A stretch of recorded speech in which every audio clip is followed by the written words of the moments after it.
Yo, what is going on YouTube? Welcome back to another sleeper anime video. Now, this isn't a traditional one that we do. Typically, we pick an anime that, has been out for several years, has very little fan base, or not many people have known about. They're, it's pretty niche, but they are absolute gems. Like, they're animes that aren't good for, being so unknown. Like, they're, stuff that we were obsessed with, have completely binged, and we're like, holy shit, how is this not super popular? Alright, so, we have a bunch of animes like that. That's mostly what we focus on, and if you want to check those out, we have a playlist. It should be linked in the description. But this is one that was kind of like Go Go Loser Edge where we did that, where it's it's newer. Like, it just kind of came out, but it's not necessarily getting the attention we think it deserves. Last year in 2024, we had so many good drama animes drop, and honestly, Yakuza Fiance has to be towards the top of that list. It was such a good drama anime, completely blew us away. Blake saw it in the beginning of the season, was like, huh, this could be good, and absolutely slammed it. Like, couldn't be, more accurate.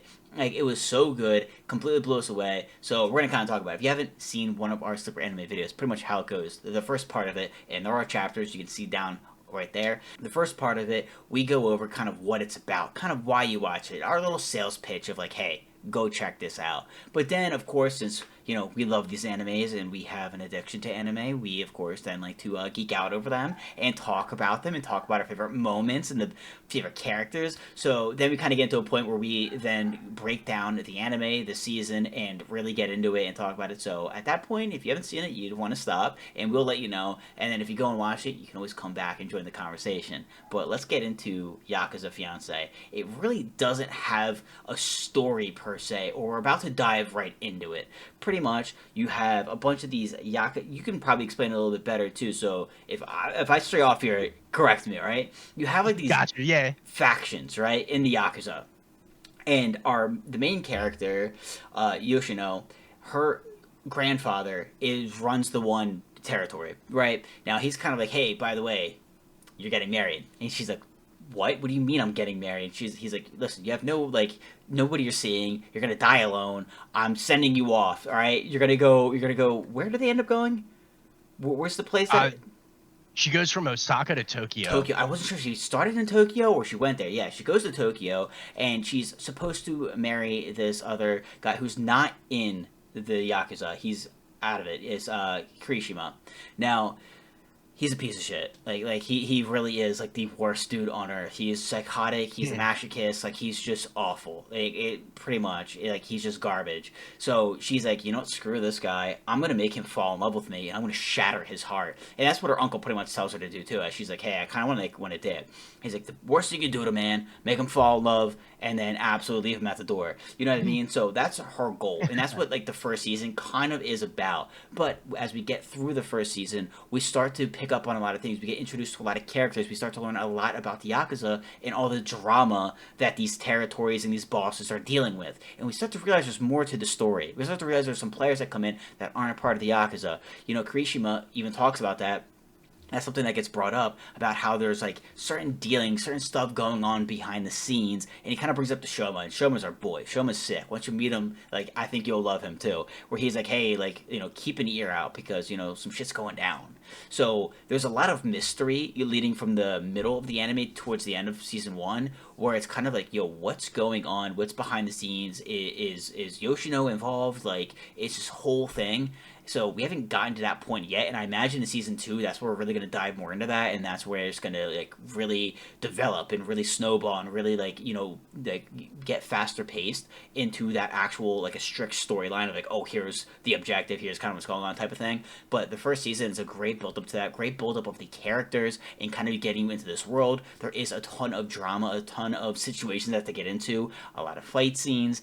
It honestly is pretty sick. The animation style is awesome, and I think it's like really colorful and cool. Like, it definitely blew me away. Didn't think I liked it this much. Yoshino, she might not be your typical Yakuza girl, but at the same time, she might be because she is kind of gangster. She's a bit of a badass, and I would not want to fuck with her. She can kick ass. So definitely blew me away. What a great call by Blake and Blake. You found this anime. What would you guys say to the people to see if they like it, to kind of tell them about it? Just like surface level, I thought like it gave off kind of like a late '90s, early 2000s vibe. Mm-hmm. Like the way the characters are designed, but then you have this like modern kind of like Cloverworks kind of touch. I don't think Cloverworks did it, but like super colorful, super bright. There's a lot of like shirtless scenes. Like you can see all their like super colorful tattoos. Of course, all the guys are shredded. Yeah, Um, naturally. just like yeah, as every like high school male is. Um, like tattoos are super cool. Like just the art style, the animation's very fluid. I think it's a little like deceiving because it's not like a super big premiere like a Hmm. mainstay anime, but it was really well done. And then once you kind of get into the story with this like preordained marriage, you start getting to know Yoshino and her family a little bit better.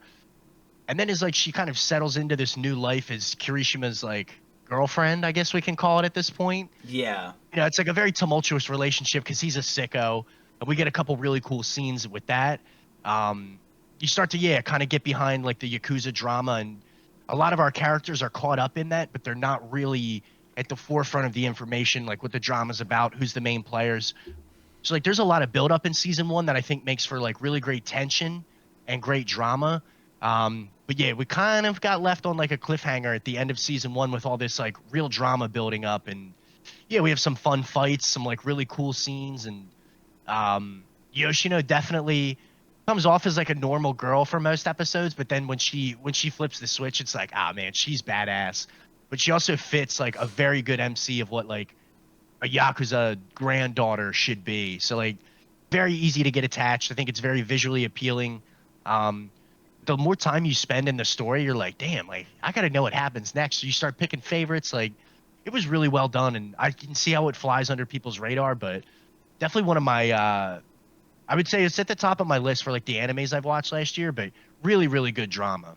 Yeah, like I think it's the the end of episode one or episode two where like Yoshino does something and you're like, yo, like this chick's fucking awesome, like so cool. Do not mess with her. Like it's again, it's really cool. It kind of takes you by surprise. A lot of the characters too have these alter like egos in a way where like you see them and you meet them and you think, oh, like they're cool, and then you realize that they're scheming, they're up to shit, they're deceptive, they're brutal. Like Subaki was definitely one where like you kind of meet her and she's like, I think like Yoshino's a kind of cousin or like best friend, but then you realize that she's like scheming kind of behind Yoshino's back a little bit, also still like very protective. Like it's really kind of hard to get a read on people in this anime because they're all over the place. They have all these motives and they kind of don't give a shit. Like it's like really insane. Even like with Shoma, I feel like Shoma's the easiest to read and pretty straightforward, which is why he's like just awesome. He's just Shoma, bro. You know what I mean? But like, He's also like the only one with like normal intentions. Like I feel like he's very mhm, protective of the MC Yoshino. They're yeah, like good childhood friends. Like he's very protective of her, but like I feel like he's the only guy without any like ulterior motives or like he's not yeah. trying to move up and be a bigwig in the Yakuza. He's just kind of like ripping cigs and hanging out with Yoshino all day, riding his bike around. Yeah, completely. And it's like it's just so like refreshing when you like watch this anime because like everyone's complete opposite. But like yeah, it definitely is like a roller coaster and it's definitely a fun one. Like it's just all over the place and I cannot wait for season two and I cannot wait for the story to dive deeper. I don't think it's really continued with a season two or like we really heard about it because I think they're caught up pretty much with the manga. I think the manga is still relatively new, which could also Oh explain why wow. it might not be as popular and kind of went under the radar because it's kind of like it just kind of came out, got some popularity, and like, all right, anime, sweet. Yeah, now that definitely makes sense. And I haven't really looked into the manga too much, but we haven't heard anything for season two. And Yeah. I feel like it kind of did break out. It did have some good popularity. Obviously you're up against some like huge hitters last year, especially in Peaktober. Oh, So Oktober is gorgeous. so sick. But it was kind of tough for some of these animes to cut through. I felt like this was one that on its own really stood out well. Hmm. So you should watch it. Should we dive into it now? So if you haven't seen, or do you want to say anything else? One last little sales pitch. Now just watch it. I Yeah, feel like just check it out. of all the like sleeper animes we've done, I feel like they all hit so well. And it's kind of like, obviously we like watching, these sweet premieres, Solo Leveling season Hmm. two and Sakamoto Days. It's like those are always easy to get excited for, but we found a lot of gems last year, a lot of sleepers that Oh it my was god, like you yeah. have just as much fun watching something like that or Cabaneri or something like Yakuza Fiance. So don't knock it. I highly suggest you watch it. And it's a drama anime. Like for me, like that hits. Like I feel like drama animes, or like thriller animes, dude, they're so good. You know what I mean? And like it's hard to find good ones, but when you do, you're hooked. So this is definitely one of them. You should definitely check it out. And if you do, well, then come back to the rest of this because now we're gonna be getting into spoilers and a lot of the details throughout the season that we absolutely enjoyed. So, what would you say was your favorite moment from season one, or the thing that you're most excited about? Yeah, kind of the build up between Shoma and Kirishima having Yep. that fight, I think was really tense because we knew about it for like a good 2 episodes, and like there were a few tense moments like about like the outfit or the handbag or whatever Yoshino was wearing or something. Yeah. And like they both, it's like very much like Luffy and Blackbeard. They have like super contrasting opinions. Like they're both pretty short and pretty cold with each other. So like you have this build up, and I feel like it's easy to pick sides. You know what I mean? Like Hmm. get attached to like Shoma or Kirishima. The build up to that fight was sick, and then yeah, just they pretty much lay it out there, and somebody was getting fucked up if it wasn't for Yoshino stepping in. Well, what was really like cool about that is that like something that I didn't like think of, and like that's the thing about this anime with so many twists and turns and things where it's like like smoke here, and then it's like distraction for what's really going on here. Is that who's it, Subaki that kind of brought it up that like Kirishima picked the fight with Shoma on purpose to hide what her uncle did to him.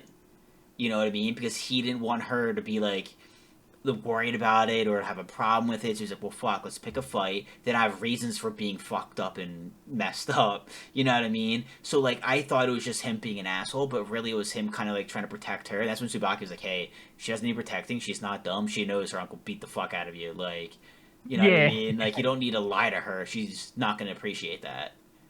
that was also a really sick scene too. It's Mm-hmm. like super festive. Her grandpa comes off as this. I want to say it was like episode 10, maybe. Mm-hmm. Like he's just kind of It's this late, like yeah. happy-go-lucky. He's like always kind of drinking or like in his like fucking sweatpants and stuff, like his active wear. Like he's like your typical like cool like well-off grandpa. And then he like really flips the switch and he doesn't have all the information, but like obviously being a Yakuza boss, he's like extremely well connected. They're in Osaka, which is his territory, and he hears about this shit that they get up to with kind of those like goofball guys and the one high schooler. It's kind of like a small couple episode arc, but Yeah. he hears about it. He's like, "What the fuck were you doing? Like, you endangered my granddaughter," and like doesn't really get into the details. Kirishima just takes it, and so does Shoma. But yeah, after that, they were like, I forgot about that. They're like, all right, yeah, let's make this happen. Um, they're both kind of pissed off, and like you go from this like jovial party, and everyone's kind of celebrating, post funeral or whatever the occasion was, to like comes in the basement and like this ass whooping is coming, dude. So like Yeah. the moments like that, like they raise the intensity really quickly. Yeah, dude, that was like insane because they go down to the basement and then he's like has a golfing simulator. He's It's like chilling fucking out. golfing, yeah. You're Yeah, like, ah, yeah, it it's just seems grandpa, it seems yeah. normal, but Grandpa had too many drinks and fucking Kirishima got his ass whooped. And there was a little tidbit in that beating where he's like, oh, now I see why you didn't eat. Because you knew that this was going to happen. You don't want to throw a bunch of stuff up because Kirishima's throwing up at that point, but it's just liquid. It's just because he just had like water or iced tea or something, and he kind of thinks to himself, he's like, damn. He's like, if you knew you're going to get your ass kicked and you knew this was going to happen because you didn't eat, I wonder what kind of childhood you had growing up. I wonder how you were raised. Who's the guy? Gaku. He's like, I wonder how Gaku raised you. And so like, I feel like there's a part of Kirishima that we're gonna feel real fucking bad for when we find out about it. When we get more into his backstory and what made him the way he is, we're gonna be like, oh, I feel bad because it seems like he's probably been through a lot. Yeah, and anybody with like, I mean, we could just call it trauma or whatever, but like the masochistic tendencies, like when he's, kind of around for the torturings or Mm-hmm. beats like the absolute shit out of some bum in the alleyway, like a couple guys who mess with Yoshino or hit Yeah. on her. Like you can see he like takes it a lot further than most people would.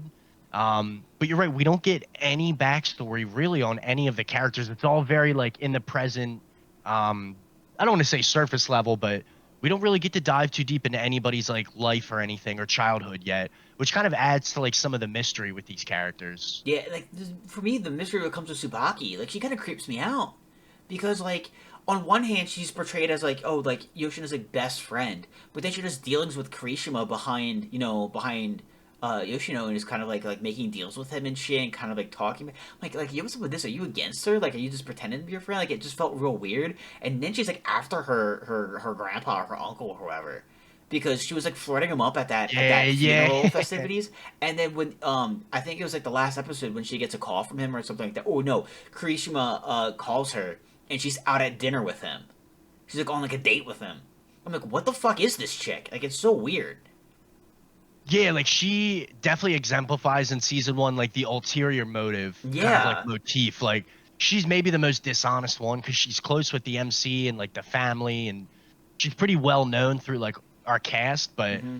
she's not entirely honest with anybody. Definitely not Kirishima and definitely not Yoshino, who, yeah, I don't know if they're cousins. I'm pretty sure they are, but either way, they're very close. They talk all the time. And I don't know, it's a little off putting. You're right. Like, she doesn't really do anything too crazy, but she also is like definitely You can dishonest. tell she's got motives for sure, and like she shows signs that like she's got Yoshino's back and stuff. But then she's got signs where like, wait, does she? Like this is absolutely crazy. It's all over the place. She's the one person I really have no read on whatsoever. She completely Yeah, throws me off. she and like even Kirishima, like for the most time, you're like, yeah, yeah, you know what he's all about. And then he'll do something, and it's like, oh, like he does care. Like maybe Mm-hmm. he isn't a heartless piece of shit. And like you kind of like balance between that, but Tsubaki really don't get any you don't get any insight into what her motives are, like who she really is as a person, just kind of like what we're told from the story and like her interactions with the cast. Yeah, and like I love the mystery of Shima when we first meet him. It's kind of like the same thing, but it quickly disappears. But then you can get a read on Shima pretty easily and how everything happened. But like, if you remember the first ever showdown where he's just chilling on his bike outside of her school, like he goes to Tokyo to kind of visit her, and Kirishima ends up seeing him and kind of just stares him down. You know what I mean? They kind of have this showdown, like, oh wait, who's this dude? You know what I mean? Like, is that going to Yeah, be like a fight? And then we kind of like get to know Shoma, and we're like, all right, this guy's fucking awesome. You know what I mean? But I then, remember yeah, good. doing the pod, we're like, oh, is this guy a villain? He's like tatted up, he's on a bike, he's smoking. Like, I think this guy's gonna be a villain. And then like 2 episodes later, we're like, this guy's so cool, man. Like, he's This such guy's a our bro. favorite. So good for Yoshino. We love him. Yeah. But I forgot we did such a 180 like that. We're like, oh yeah, he might be the main antagonist. We're like, nah, he's the Yeah, homie. yeah. Nah, just a homie. But like you get these introductions and like almost every character it's like that. You're like, are they good? Are they bad? Are they both? Like, Yeah, and just kind of that like tension through the whole season, I think is one of like the better aspects. Makes it really like makes you keep coming back each episode. yeah. And like we talked about like how it didn't have like a true story per se, like a true plot throughout season Mhm. one. But a lot of the mini arcs we had were also really sick. You know what I mean? They deal with the mob in like the first part. Then we have this new guy who shows up, and that has a lot of mystery with it as well. Where like he kind of like the high school kid who's kind of a con artist, but then he works for somebody, or he's doing a favor for a guy who's apparently like a legit and like a big deal, but like not yakuza. You know what I mean? How he's like how he Yeah, had problems with the yakuza, and this guy went and just killed them, and then just dipped with no payment. And he's like, and then he came back and he's a favor. Like this guy seems like there's so much to him, so much mystery. Kirishima knows him, so there's something there. You know what I mean? Like, there's a lot of players coming in where it's just like, yo, this seems like it's gonna be really cool, and they did a great job in the season setting up. Like, it is just like it's yeah. just building and building, and we're gonna have like a season where it just is just peak. It's just perfection. I think you explained it perfectly because like there's no like story, but we really haven't been told it yet. Like with there's no backstories. Like we're kind of like in the same boat as the cast as a listener. Like you get pieces and information and different dynamics, but like you still don't know. Excuse me, as like the watcher, who's conning who or what the setup is. Season Mm-hmm. one really just kind of like establishes the main players, and then yeah, like this heavy bit of like drama going on and like these inter territorial wars between the Yakuza groups. But yeah, you're kind of like in the same boat as the cast, and you're not 100% aware of like what like the main problem is going to be for season two. But like they just build up so well with like a ton of tension, and there's still mystery within the main cast of characters. Like I thought they did it really well, and for having like 12 episodes and like nothing really like I mean, yeah, like the arcs are cool, the fights are cool, but nothing like major has happened in the story. I thought that was like very impressive and really well done. I wonder if it's gonna be kind of like Link Click. Like I know I talk about it a lot, but like they had the first 3 episodes that like kind of seemed like it was just kind of building the world, introducing the characters, showing the powers, and then kind of like setting the tone. And then it kind of like progressed up the season, and then you kind of realize like, oh wow, those 3 episodes were actually all connected. Are we gonna see like these arcs be like fully connected a lot more? Or maybe have to deal with the secrecy behind the scenes, because we know there's a lot going on with the Yakuza bosses and stuff, and there's a lot of stuff that we're not being told, and a lot of stuff that's like kind of building up and having mystery, and like is Yoshina in danger? Is something going on with her uncle or like her grandfather? I can't believe we don't know if he's the uncle or grandfather, but like he's something. Um, you know what I mean? Nah, he's Yoshino's grandfather, but Grandfather, like, gotcha. He acts like an uncle. yeah, he's got that like real youthful look, even though he's got Yeah. like grayish hair. And he doesn't come off as a grandpa. Whose grandpa's got a sick golfing simulator? Not mine. Bro, whose grandpa's beating the fuck out of people? You know what I mean? Yeah, very true. Yeah, that guy had hands. Like, but what's it called? But I wonder if like we're gonna see the pieces come together, and then it's gonna be like, oh my god, like that person actually played a huge deal, or like this was the part of that. You know what I mean? I wonder if there's gonna be like like something that like ties it all together. It's like, oh my god, this all makes so sense. This is perfect. This is incredible. You know what I mean? Yeah, I want to know how many manga volumes they have. Like, I don't want to ruin it because I feel like season two's got a lot of hype and like a lot built up to it. But yeah, the manga's still ongoing, so I don't know if there's like a ton there. Did you look it up? Is that what you're looking up? Yeah, but I'm a little scared. I'm gonna see something I shouldn't. Okay, I got you. Yakuza Fiance caught up the manga. This manga for years. Okay, so there has to be a lot. If it's been out for years. Okay, yeah, so it really does heat up. All right, I'm gonna stop reading before I see something I shouldn't. So I would assume we'll get season two. I feel like it was like really well received. So 4 months ago, someone said just finished chapter 38. I was looking for updates. So I don't know how many chapters they usually put into a season, but it seems like there's around like 40 chapters out right now. Yeah, that's like a good general rule of thumb. Some are like a little slower, some are faster, but yeah, that's fair enough. Like I know, even like Kaiju, it was like around 30 some 40 chapters. They only Yeah. have like just over 100, so yeah, I guess you can't move too fast. So hopefully we're gonna see more seasons. So far, I think season one absolutely delivered and really set up for an awesome anime. I really hope we get more. I really hope we see season two from this. I do too, man. And like it's always kind of nice like to get attached to an anime like this, like as it premieres. Hmm. It was done by Studio Dean.